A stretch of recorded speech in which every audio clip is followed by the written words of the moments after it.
Ова е Твитер профилот на извесен Лука Андраши. На мрежата се појавува на почетокот на годинава. Во објавите од јануари наваму на хрватски јазик, Андраши пишува прво дека се збогува со Хрватска, а потоа и дека се привикнува на животот во Скопје. Во февруари, во објава на англиски, соопшти дека работи на проект. Конечно, пред само неколку часа, одобрен е нашиот проект за мониторинг на високи јавни службеници во Северна Македонија. Околу 120 квалификувани новинари во следните 12 месеци ќе ги следат секојдневните активности и користењето медиумски алатки од страна на 120 избрани политичари. Наскоро повеќе за ова. Од тогаш Андраши речиси и да нема објавено твит поврзан со наводниот проект, но затоа безмалку секојдневно објавува критики за случувањата во Македонија, главно на адреса на власта. А твитовите, освен што ги споделуваат други корисници на мрежата, завршуваат како вести на македонски портали. Експерт за мониторинг на ЕУ распали, се додека се држите до македонската народна поговорка, наведната глава сабја не ја сече. Вие не живеете, туку преживувате. Македонија ја води Простаклак, воени профетери Арамилак. Андраши, по моторите и хеликоптерот, Бетмен и Робин ќе испловат со подморница во Охрид. Некои портали одат и чекор понатаму во представувањето на Андраши. Пратеник од Европскиот парламент ги осуди Филип Чеизаев. Прашавме во делегацијата на Европската унија во Скопје дали името Лука Андраши фигурира во некој проект поддржан од ЕУ и дали ознаката што јавно ја сподели одговара на референца за некој нивен проект. Еве го одговорот. Немаме сознанија за експерт со ова име ангажиран на проекти на Европската унија во Северна Македонија и се сомневаме дека такво лице постои. Нема проект на посочената тема или со посочениот референтен број менаџиран од делегацијата на ЕУ.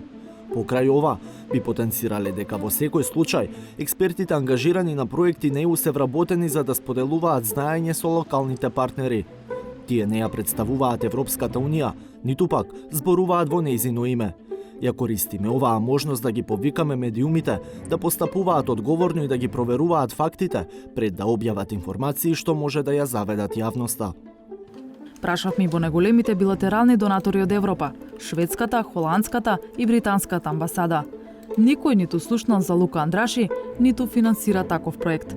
Проектот е непознат и за хрватската амбасада во земјава.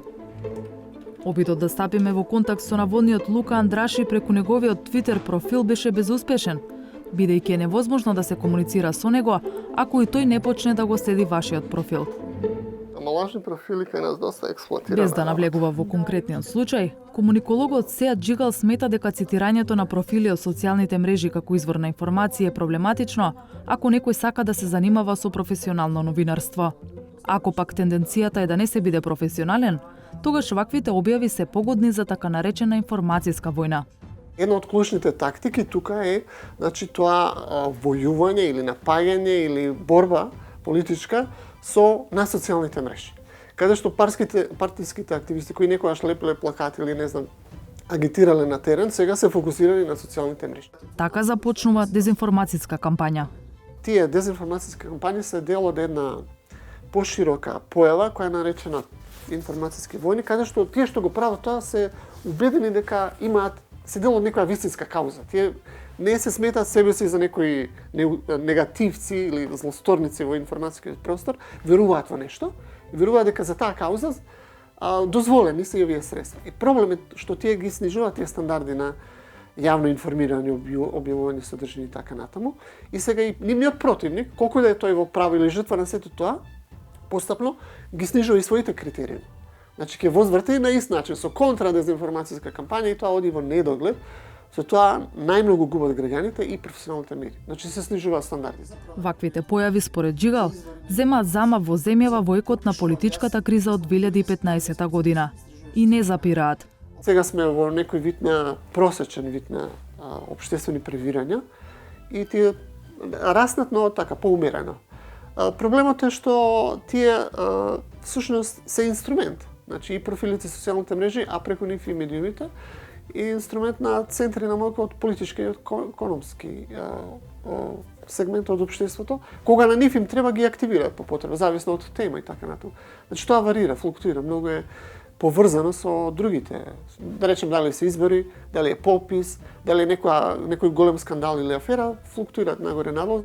Андраши до пред некој ден наводно беше на еднонеделен одмор во Хрватска поради Великден. За празникот доби честитки од своите следбеници на Твитер.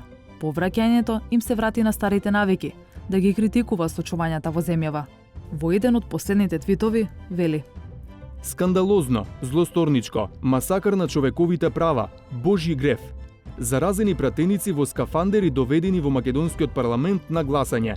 Ако и после ова не биде отповикана владата, вие не заслужувате држава. Треба да ви се одземе моќта на одлучување, затоа што немате моќ на расудување. Според сите истражувања, Македонија е една од земите, за жал, државите кои што најслабо стојат со медиумска писменост и подготвеност на само менаџирање или само заштитување на корисниците од вакви појави. Случајно или не, по објавувањето на најавата за нашата вечерашна емисија, известниот Лука Андраши се збогува со Македонија. Драги мои МК твитерџи, денеска го раскинав договорот во Македонија. Сметам дека нереагирањето на амбасадорите на циркусот што се случи вчера ме става и мене во ист кош. Човековото достоинство е поскапо од пари за некои од нас. Ви посакувам се најдобро и Бог нека ве чува. Живели!